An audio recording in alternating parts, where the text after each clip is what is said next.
And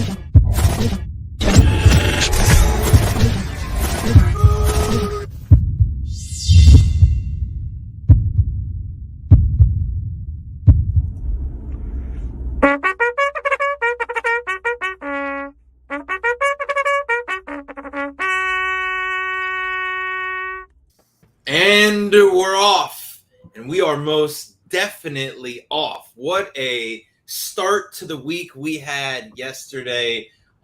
First and foremost, let me just give a big thank you to everybody who commented, shared, reached out about buying it already. Unbelievable response to me announcing that the book is 1 month away. So I can't express my gratitude enough to you guys. Overwhelmed with joy and just and gratitude that you guys are intrigued and are as interested as you are. So if you are interested in the pre-sale of the book, reach out to me. We're creating a link. We'll have a link, be able to send you a link. And everybody who pre-orders the book, I will send an autographed copy to. So thank you so much for that yesterday. What a start to the week. Super proud moment for me, obviously, just watching it all unfold. But, you and I talk about impact all the time, and it just shows you the level of impact. Some of the comments were, look, I like the way you write. I can't wait to read it. I mean, people came out of the woodworks. So good for you. It's a special time of life. As you know, I've said only 1% of the population converts their thoughts to a published book. But it'll be here before you know it. The clock is ticking, but the clock is moving quickly. But it's crazy to think that it's came that fast. We'll have a pre-sale because that first run of books is going to go. That would be. It is hardcover. It has a dust jacket. We will actually physically have a copy in our hands today. Yeah, just insane. But lots of good stuff going on outside of the fact that you wrote a book. Great start to the week. Where were you yesterday? Well, yesterday I was virtual. I was not in person. I know you were in person, but I was virtual with the leaders of City Furniture yesterday, and it was just a great reset. I mean, we got back to the mindset of leadership. We talked about the fundamentals of leadership, and the reality right now is for most people in retail's tough, especially coming off of a year that was as inflated as it was last year. So it was a really awesome 60 minutes that we spent together. So shout out to all you guys, Davidson, Jen, obviously Christy, thank you for having me in front of the group.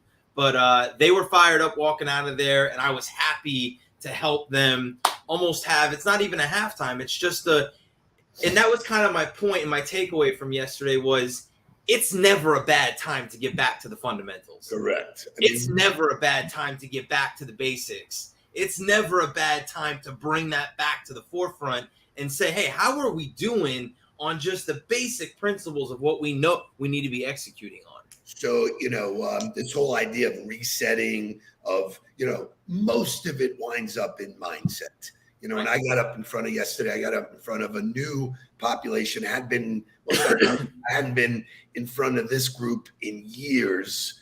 They've been retitled and reorged. Jerry said, hey, I need you to come in and sort of, readdress the process, talk about modernizing the group. So they have 10 here, and I'll be leaving today for Tampa. I'll be talking to the group in Tampa tomorrow. In case you know, our company name changed to Making It Happen. Making it happen. I love those signs. I saw the signs, Making It Happen. Their assistant just, totally. But speaking of, it's all about mindset. For them, it was a shift to opening up to doing things a new way, to understanding that the world has changed.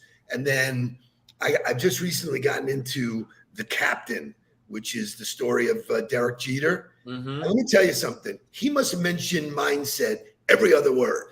Right. It was a mindset. It was a mindset. It was this. And I can't wait to replay it and pull the notes out, because I'll do what I did with KISS. Right. I'll make it a presentation. But, there's a guy who just always focused on this is how we do it, regardless of winning and losing. And so And that was really the conversation yesterday to them was like, and that's to me as leaders, it's a mindset of being obsessed with how you do what you do and not the results that come from how you do what you do. That's why Jordan was maniacal about the way they practiced. That's why it was so hard to practice with him. It's why Nick Saban wins championship after championship, because it's about how they do what they do every single day. It's not about Saturdays. It's not about the games. Those are all byproducts of just being maniacally focused on teaching people how to be successful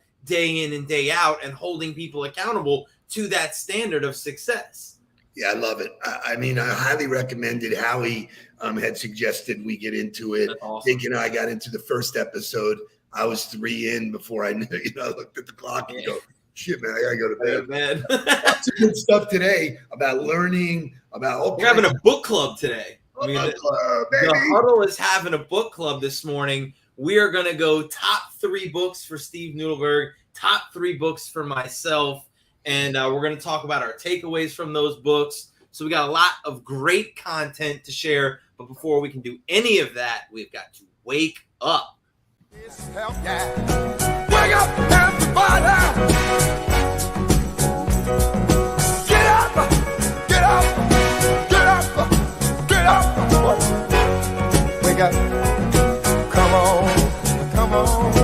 Wake up, everybody! Teach a new way. Maybe then they'll listen what you have to say. Wake up, everybody! No more sleeping in bed. No more about to thinking, time for thinking ahead. Come on now.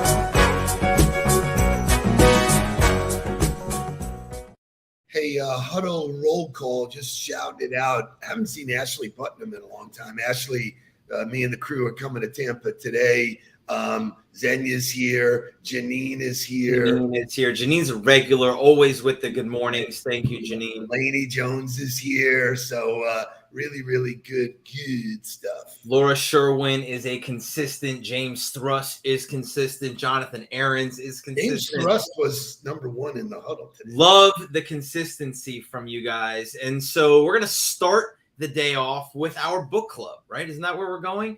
Well, it's National Book Lovers Day. So I think. Why do we have to have a national? It's another one of those. Why do we have a national day for that? Well, if you go with the statistics of this conversation could take us the whole show, by the way. Correct. The idea that, most people, the last book they read was when they were a senior in high school, which we already know they didn't read that book. They bought the Cliff Notes and, did that.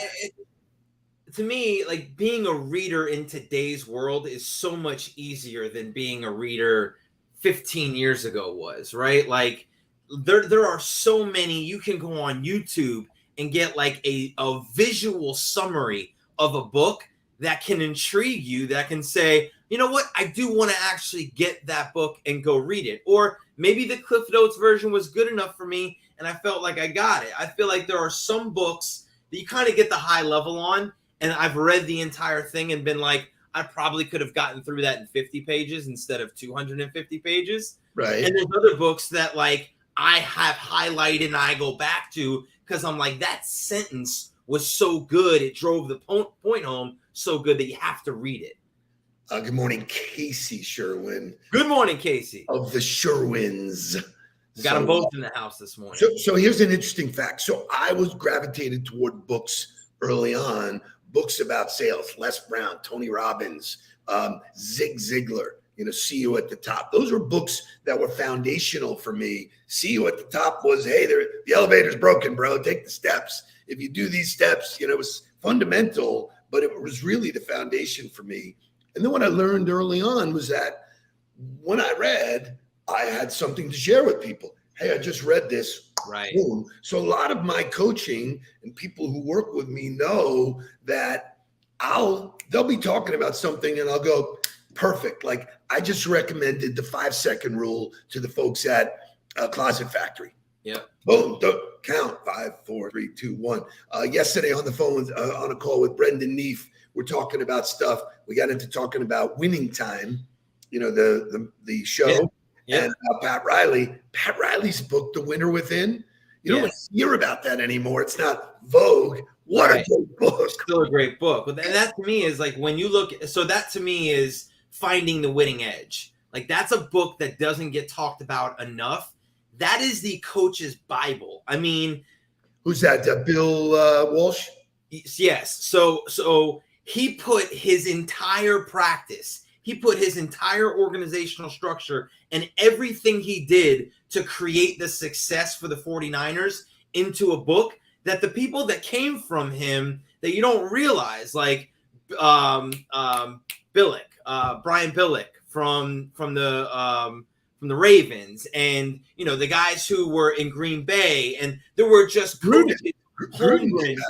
I mean, you could go on for days about Super Bowl coaches that came out of that tree, that came out of that system, and that system is in a book for people. Now it's like a monster book. I mean, it is thick. I have it in the other room. That's a textbook. It's a textbook. Right. But that textbook is so good because that for me was like, wait a minute. Here's a guy who did it in the 80s, right? I'm sitting there in 2005 entering into the coaching world, reading this book about this guy who did it in the 80s, and I'm like, he's a genius.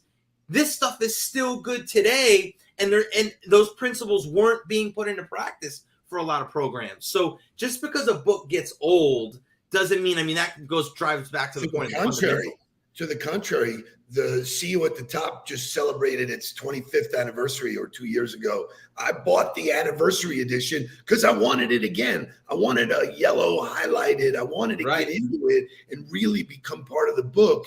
Now, here's the trick. When you learn something, especially through a book, the minute you share it with somebody else, you own it. It sticks in your DNA. Right. That's why coaching is such a cool thing, because I'm around the material all day long. Boom, I share it with somebody. It's kind of hard to not be accountable when I'm teaching people to be accountable. You know? That to me is like when you talk about inspiration within a leader, right? Because when I was talking to the city people yesterday, I was like, give me what a leader's supposed to do. What's their primary job? And somebody gave out the answer. It's their job to inspire everybody around them. And I was like, interesting. Okay, if it's your job to inspire other people, how do you go about inspiring yourself then? Because if you're not inspired, I can't pass inspiration on to anybody else. And I would challenge you that you can't pass inspiration on to anybody. You can pass motivation. You can motivate somebody temporarily, but then they have to take responsibility of it to create inspiration. But how do you do that for yourself then? And to me, that's the content. That's the reading. That's the listening. That's the watching. All of that feeds the mindset, which is one of the books that we'll talk about, that allows you to go do the things you need to do in order to be a successful leader. And that is the food and the nurture part of developing the mindset is the content, whether it be written, whether it be audio, whether it be visual. Now, this is an interesting exercise because Jake was the one who asked you and I to give our top 3 books. Right. I went at it knowing what you would say. I thought I did anyway. And there's just so many. It's so hard to do. Xenia pops in with, she's just now reading The Obstacle is the Way. Absolute must reading. Reading. It makes you understand that those things that are in front of you are there for a reason. When you learn to get around them, that's where the joy is. That's where the stuff is. So let's go for my top book of all time, because I can easily say that. Bang! The Tipping Point is my number one book. Atomic Habits is just a game changer. Just in October, first week of October, I will get a sit down with James Clear. You guys will see pictures of that. I'm super pumped. And then Mark Manson, The Subtle Art of Not Giving a Fuck. I read that for the first time on a plane, and people were looking at me like I was crazy because I was laughing. Right. I mean, that was. Oh my God, Karina just did Saint Surfer and the CEO, man. Which is one of my favorite books. So my top 3 are The Saint Surfer, the CEO, Extreme Ownership, and Mindset from Carol Dweck. And I think, as I look at those 3 books, or, I would have put The Subtle Art of Not Giving a Fuck in there, because all of those books, what they do for me is they offer me a different perspective. They put me in a seat at another part of the table, and I'm looking at it through a different lens, which then changes the way I operate daily, because I now have a different viewpoint, which is to the point of Carol Dweck's book Mindset. It's basically between two mindsets. It's fixed or it's growth. And if it's a fixed mindset, you do not believe that you can change the things that make you who you are.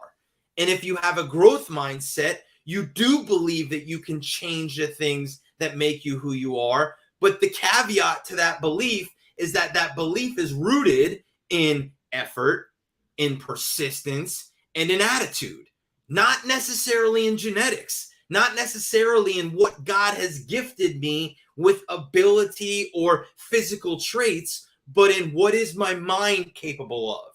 If I train it the right way, if I build the right system for myself, and I choose to be relentless and I choose to work hard, then I don't really know what the possibilities are, and I'm open to what they might be. So what's interesting is that, again, so I lifelong learner, wanted to get into books, always got recommendations from people. It's a good conversation, but here's the stinger of all. The minute you buy somebody a book, right, you impact their life forever. Like when we get to talking about it, Shay will be on the call and I'll go, Shay, just buy them the book. Bing, bing, Amazon next day, $12. And you've impacted, first of all, nobody throws that book away ever. By the way, every time they see it or look at it, they remember you bought it for them. So this idea of gifting knowledge is really an impactful thing that most people don't. Oh, what am I going to get them? I'm going to get them a bottle of booze that they drink and they throw away. I'm going to get them some nebulous thing, whatever. Boom, a book is so empowering. So when you read, you can recommend with authority, which is the best part. I read that book. It impacted me. Please read it. And then let's have a cup of coffee and talk about it. Holy shit. Well, I would love to know what Karina's takeaways were from The Saint, the Surfer, the CEO, because I read that at a time that was very transformational for me. It was my first year being a full-time coach at Florida State, and the work hours and the devotion to the job were absolutely insane. And I was burning myself out very quickly. And that book really gave me some perspective on, like, hey, I got to find 10 minutes for myself in the morning. I got to make waking up early a habit. Like, it gave me some things. I got to practice gratitude. It's easy for me to be stuck in this 16-hour day in and day out with a toxic leader and start pointing fingers and looking at all the things that are wrong. I got to start practicing gratitude. So for me, those stories, and even though it was a fictional book, those stories gave me the feedback or give me the perspective of, like, all right, I'm young, but I know the value that practicing gratitude every day can do for me, waking up early and getting comfortable with my own thoughts. I started journaling at that time, and that helped me become a far better professional at a very young age that elevated me beyond everybody else I was competing against on the staff. So retrace that story. Who gave you that book? You gave me that book. Right? Like, the point is that most people don't wake up and go, I got to buy Saint the Surfer and the CEO. Right. It's like, what are you talking about? You don't get this premonition. I read it and I said, you got to read this. This is impactful. Jeff Bishop, that's my next book. I really want. Nights. Yeah. You know, so here's the problem. Everybody's talked about it. This is super fun. And this is foreshadowing what's going to happen to you. What do you mean that's your next book? You mean my book's not your next book? I already read it. I'm actually in your book, but here's what's really funny. Here's what's really, really, really funny is that the minute you publish a book, every other author sends you their book. Right. Like, I'm an author. Here's my book. Like, you couldn't read that many books. It's impossible. That's exactly correct. It's so crazy, you know. So, but it is kind of fun to, you know. Now, here's something that I hadn't done in a long time, was read my own book. Right. I put that content together a long time ago. I know the rules, but refreshing the stories, which, by the way, so here's my process. just so that you know. And by the way, they're talking about books on audio. You're going to need to do audio. Yep. We'll figure out, Yeah, maybe I'll get McConaughey to do the audio for my book. That'd be awesome. That'd be awesome. But here's what my plan is. I read a book. I underline it as I go. I'm always with a yellow marker. And then I actually buy from 4 Minute Books. I buy the summary of it. Their summary. So that it matches up to what anything you missed that might show up in there. There's always an aha moment, like, wow, I missed that because I read pretty fast, so I skim. I kind of you're the highlighter, underline guy, which I will do as well. But for me, I'm more technologically savvy. I actually have a note for each book that I read in my notes, and so I title the title of the book, and then I've got my notes through every chapter, bang, what the chapter title is. And then I have my outline of what was the point, what was the exact quote from the book. So I have it all there for me to go back to. And I do the same thing when I'm listening on audio, like I'll clip it. You can, if you're listening on Audible, you can go back and clip that exact timestamp and go back and listen to what that sentence was that you wanted to hear again. So all of those things are great techniques. But I think timing of the book is always important. Like I read The Subtle Art of Not Giving a Fuck right before I got out of coaching. Yeah. That was in that last year and a half of me really trying to manage the life I had created for myself and the perception that I had created. And what was it going to be if I was really willing to light a match to all of this? And reading that book really pushed me, really was like, you're living somebody else's dream here. You're listening to everybody else's voice. You're fighting against your own intuition to do what you want to do. It's okay, go do it. And had it not, obviously I would have gotten there at some point, but that book was so foundational for me that every time I see it, even just seeing the cover, I go back to those thoughts. I go back to that feeling, and it reminds me of the lessons that I learned that I carry with me every day. So it's great. They never leave. So I knew this when I saw the content strip today, when I saw the show notes. It was the books.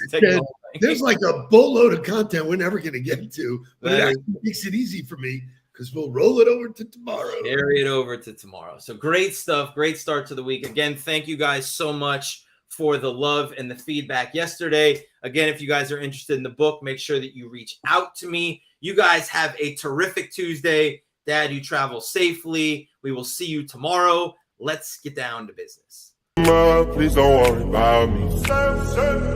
I'm about to let my heart speak. My friends keep telling me to leave this. So let's get down to business. Let's get down to